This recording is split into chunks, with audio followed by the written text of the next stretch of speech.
Hello, Cole Grace here. Welcome to the channel, or welcome back. Either way, glad to have you.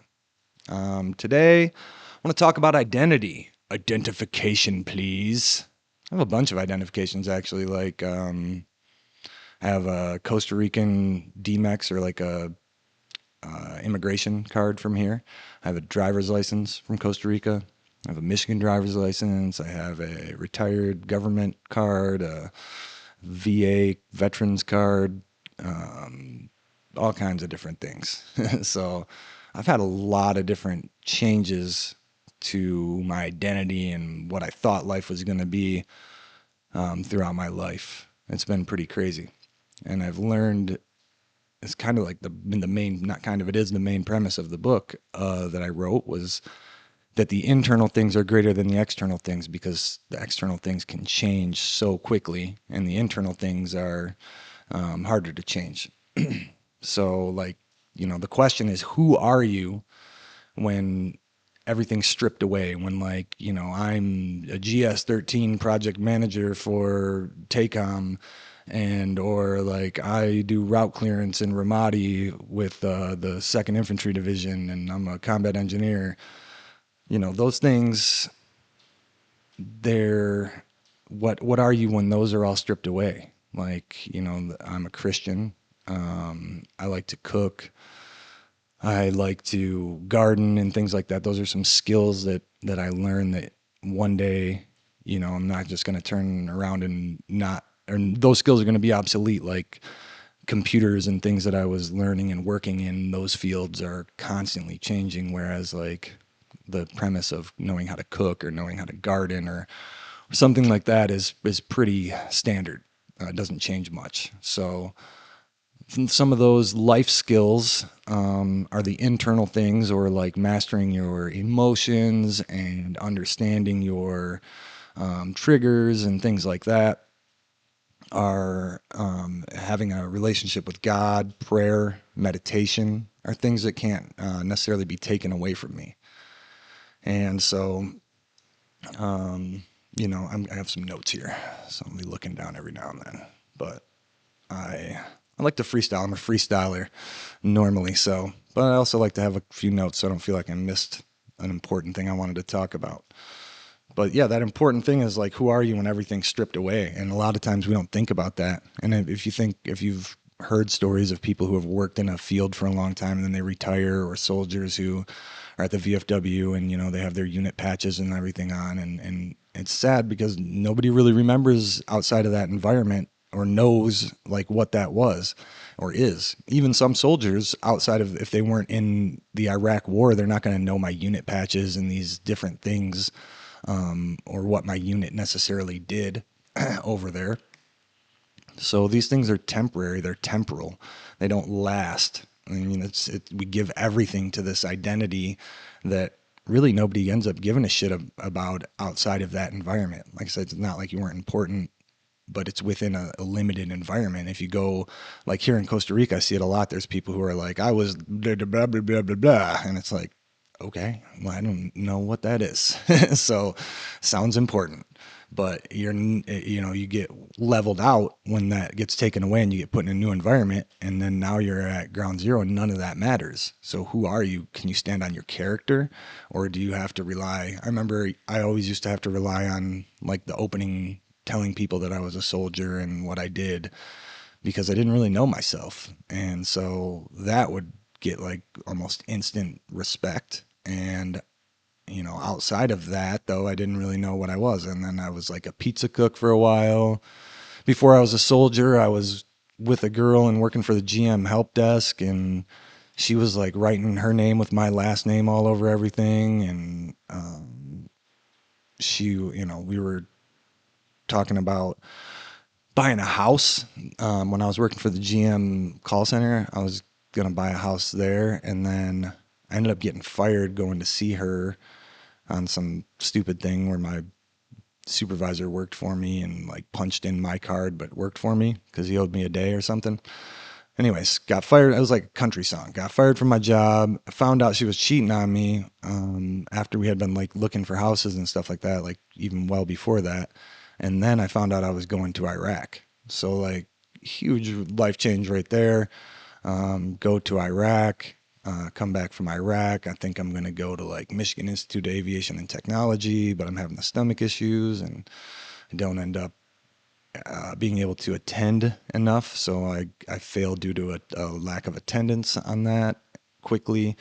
I'm a pizza cook, and then I was a shingle loader and bought a house in Waterford and was married, and then divorced, and I was a student. I was in school, and then I worked back for the government as a project manager and was doing that for a long time, and then I medically retired, was married again, moved to Costa Rica, and I thought I was going to be able to have children, but I haven't been able to have children, and so my life is completely different, and I've had a lot of changes that were forced on me, not necessarily, and some of them were my choice too, but either way, there were some very major changes at a young age which helped me to realize how temporal the external things are and how temporal these titles and things are.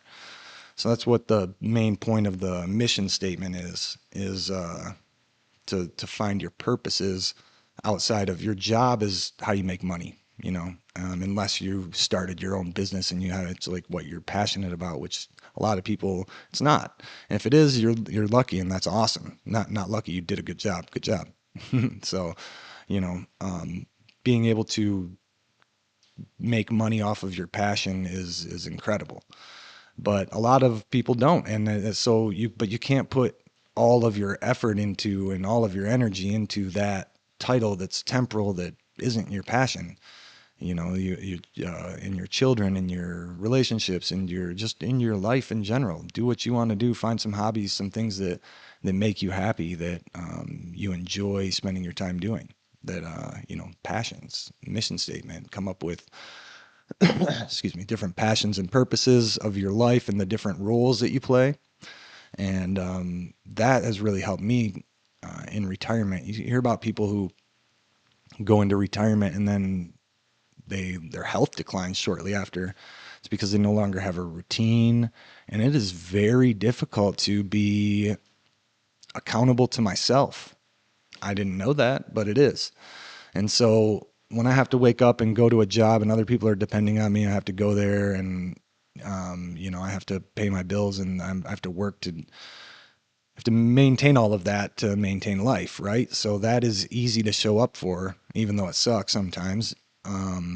It's it's easier to show up for, and that repetition of having 40 hours of your week or more dedicated to something, and then all of a sudden you're the boss and you don't have to do anything if you don't want to really, is a tough place to be in. Like obviously there's times when I'm really sick and I need to I'm recovering and I'm working on mental health and trying to prevent those and things like that, but there's other times where I have to fill in the blanks, and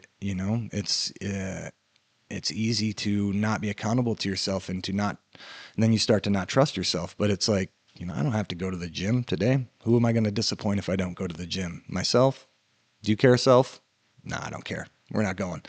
It's super easy to do that. You can fall into alcoholism and addiction and other bad habits if you're not able to. I talked about this the other day and my aversity to patterns and to schedules and to having routines. But how important that is, and to set that up for yourself, especially if you are self-employed or retired or in a situation where you're not working, having consistency and having things to fill those times and knowing that on this day I'm doing this, and then sticking to it is important. It helps to build confidence and trust in yourself, and it helps to with your mental health and not having as much anxiety. Even having a morning routine. I wake up in the morning and I know what I'm doing. I don't have to think. I'm just doing my routine. Whereas before I'd wake up in the morning and, it's all different, helter skelter, whatever. And I'm having to think and like, what do I need to do next? What am I going to do next? And So having those routines and things are very helpful, and learning to be accountable to myself, to make my bed in the morning, to do the dishes, to do these little things, and I, stack them. I don't start by trying to do everything all at once, but doing those things helps me to fill the time. And so I've also learned, now with these titles and different things, like I said, author, speaker right now, like that's what I am right now.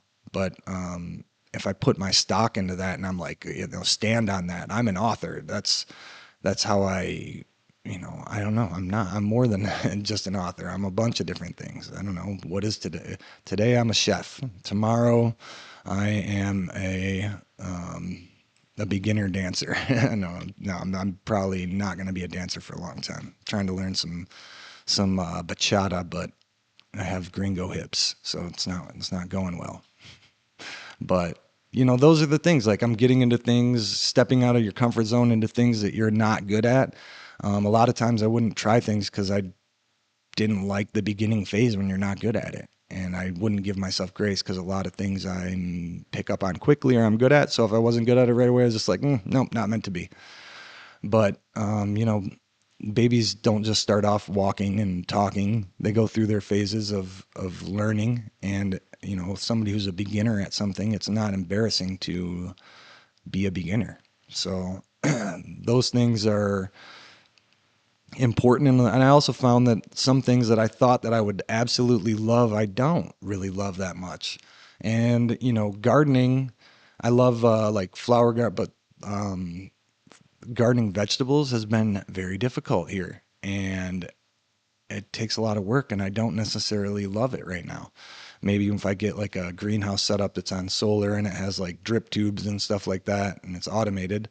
But it can be disappointing because you'll spend all this time doing it, and then you'll either the cutter ants will get it or a fungus will get it, and then you don't make it to harvest. And so it was something I thought I would enjoy and would be super relaxing, but it turns out that it's actually somewhat stressful for me at this point. And so the fruit trees, I like the fruit trees and the flowering plants and trees and shrubs, and doing the landscaping. But the actual like gardening of fruits and vegetables here, or I'm sorry, the gardening of like vegetables and things like that, is difficult with the wind and the rains and all that. So there's certain things that, some people might be like, I think I would love to ride horses. And then you ride a horse and you don't really like it at all. But there's also like a difference between not liking it and not being good at it. So that's what I was trying to say, is that like there's been times where I've tried something and I thought that I didn't like it because I wasn't good at it yet. And that is something to discern the difference between that and just simply not liking the gardening because it's stressful and difficult, even though you've learned and somewhat beyond the beginner stage. It's still more frustrating than it is like worth getting one of the bell peppers that survives or something. So, I'm learning with the identity stuff, and it's hard when you put your identity into external things. It's very difficult when things change to accept, to start new, and to move on. Like, I know that now I'm more comfortable because I've forced myself out of my comfort zone and doing things like the dancing and things that I'm speaking Spanish and living in a foreign country. And now I know that I have a lot of confidence in my competence to adapt in any situation, especially with all the changes, like I said, from GM help desk to soldier to pizza cook to like shingle loader, then all of a sudden to a job where I'm a project manager back for the government and working on high level projects. None of that defines who I am, and I know that I can start over at any time and I'll figure it out. And having that confidence in yourself is crucial. And not just hiding in comfort because you're good at this. Well, you're good at that because you've been doing it for however long and you've learned it. But I'm sure that you didn't just come out the gates being really good at whatever whatever it is you're doing right now, as a job or whatever.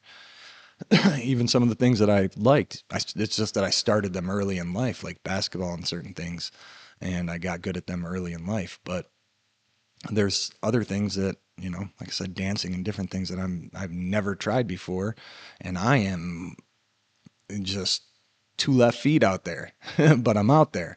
And, singing karaoke, I've rapped in the past, but like singing, I don't like my singing voice, but I sing now and do different things. And I've definitely pushed out of my comfort zone. And doing that allows you to figure out who you are and authenticity and know what you like and what you don't like instead of trying to morph to what you think you should like and what you think you shouldn't like and how you should act and I should like sports or whatever the case may be. I like to cook. I like to farm, I guess, garden, landscape. I like to do, certain things that don't seem, but I also like to shoot guns and I like to do things that, I do what I want to do. And I thought I would love surfing. I don't really like surfing that much. It's pretty rough on your stomach and on your knees, even with the rash guards and stuff. And so I tried it, and it's not that I was bad at it, but I just didn't. I don't think it's something that I'm gonna be passionate about. So, and that's okay.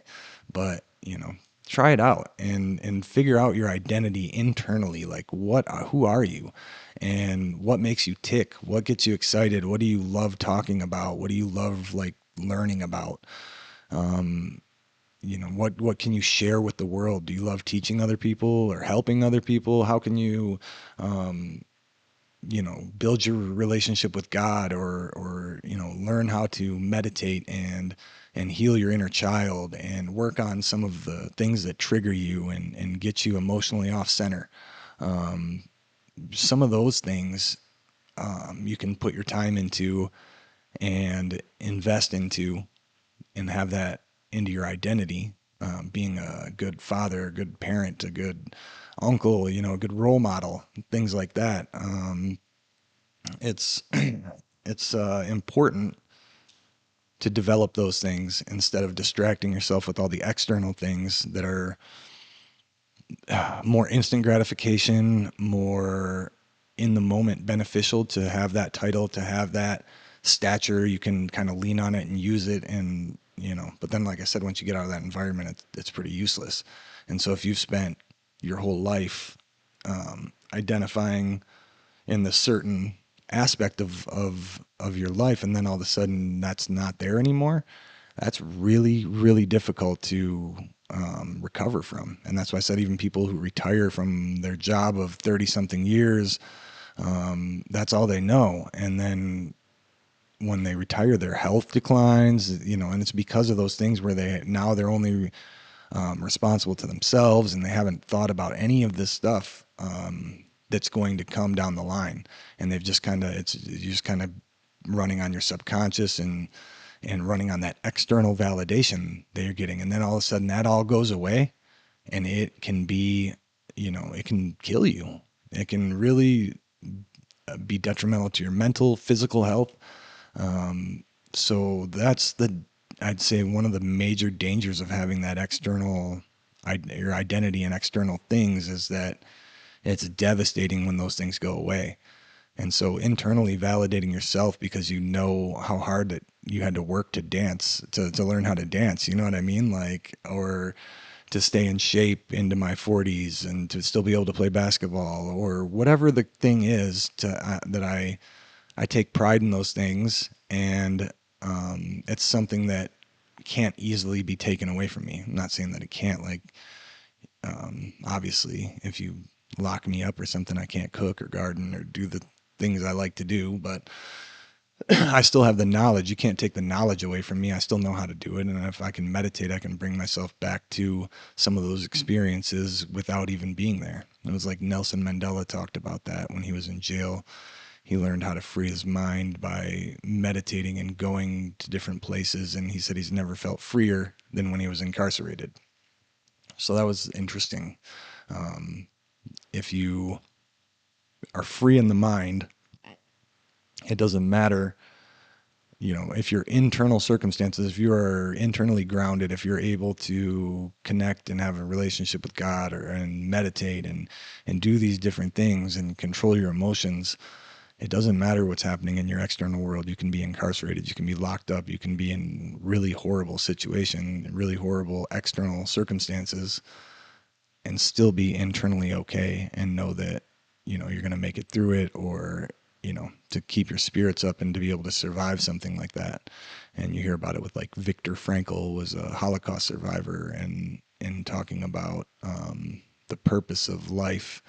And once people lose their why or their passion, their purpose, that's when their health declines and they die. And sometimes you see it with older couples when one of them passes away and then the other one passes away a couple days later because they don't have anything else to live for, or they live for a certain milestone to like their birthday or to their wife's birthday or whatever, and then they pass. It's almost like they had control of it.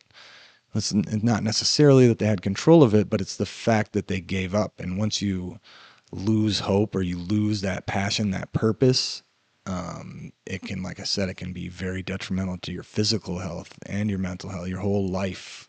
It can, with the, what's it called, epigenetics, or with, you can express certain genes because of that mind state and because of that mentality. If you're holding out hope and you have a reason to live and you have a purpose, your immune system can continue to fight harder, and you won't express certain genes. But then let's say one of the people thought that they were going to be liberated by Christmas, and then Christmas comes and they're not liberated from the camp, and then they develop tuberculosis and die because they lost hope. And so it just goes, that book is incredible.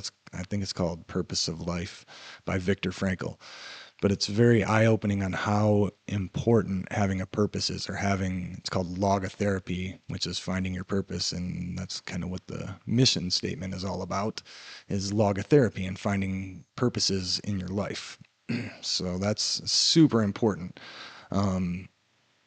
because once your external purposes like work and things get taken away, or go away, which they eventually will, you're going to be scrambling, and it's going to be a difficult transition in your life. And some people will experience it more than once, and some people will experience one big one right at the end of retirement after they've been in a certain position for 30 plus years.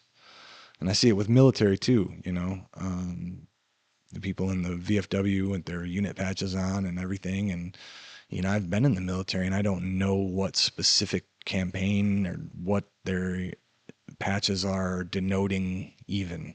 And so civilians have no idea. And it's sad because these guys were badasses, but you get in that glory days thing where, even my uncle Mike, he played baseball in the pros, and he was drafted by the Reds, and he played like behind Pete Rose, so he was in AAA or whatever. But he experiencing something like that at such an early age, and then having to transition back into a normal life is very difficult, especially if you're just going back to work. You're thinking about all the days when you used to play baseball and all these experiences, or even war for me. It wasn't the greatest thing. It wasn't like a glory day, but it still was some crazy times and things like that. But you don't want to get stuck in those moments, because that's not my identity. Even though it was a great time in my life and I can reminisce or look back on, it wasn't so great of a time in my life, or whatever the situation was, I can still look back on that. And even though I was very important in that aspect, that's not who I am. And I don't put my identity into that.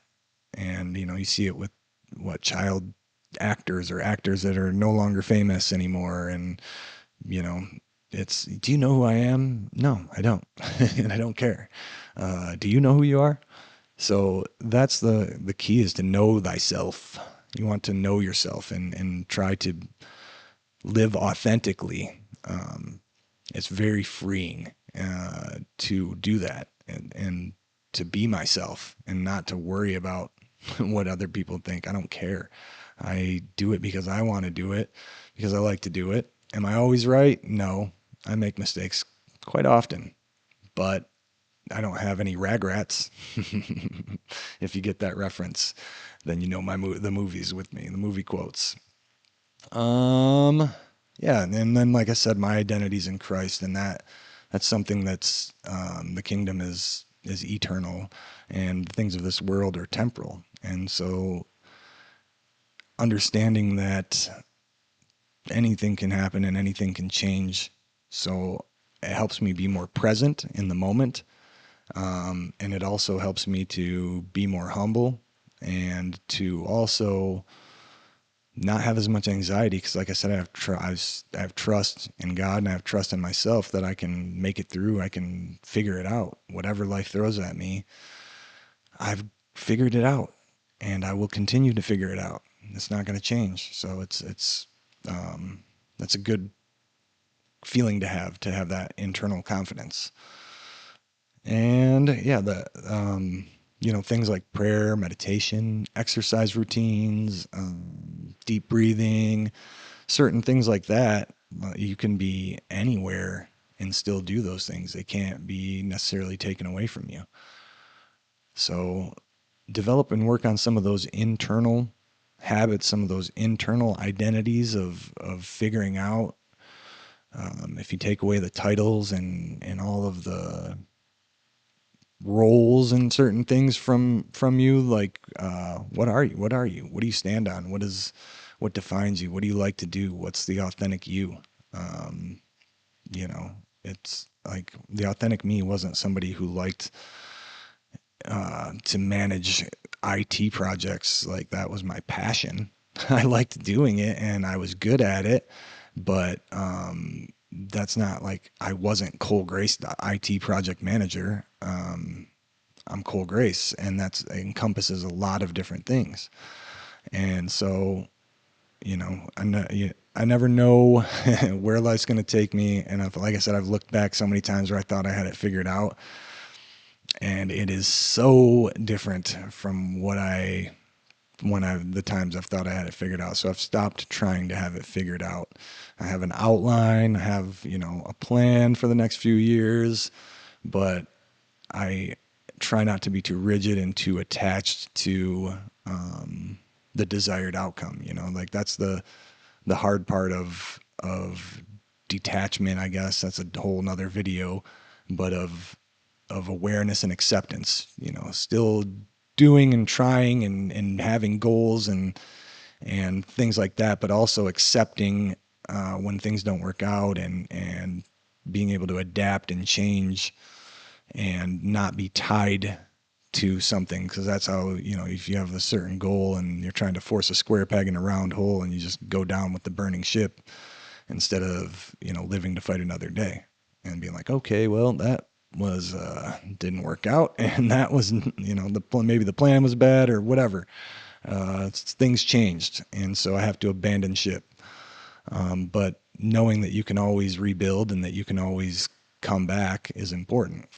All right. Well, thanks for sticking with me on the video on identity. We went down a couple little rabbit holes here and there, but hey, it is what it is. The whole point is to work on these internal things and to try to figure out who you are and to live authentically and to not, you know, live for other people, live for yourself. And that doesn't mean being rude and being mean or being, abrasive just for the fact of being that way or being disagreeable and just to be that way. I'm still trying to be a good human, but at the same time, I'm not going to compromise who I am as a person just to appease the crowd or whoever is in front of me. And I think that's important. Peace.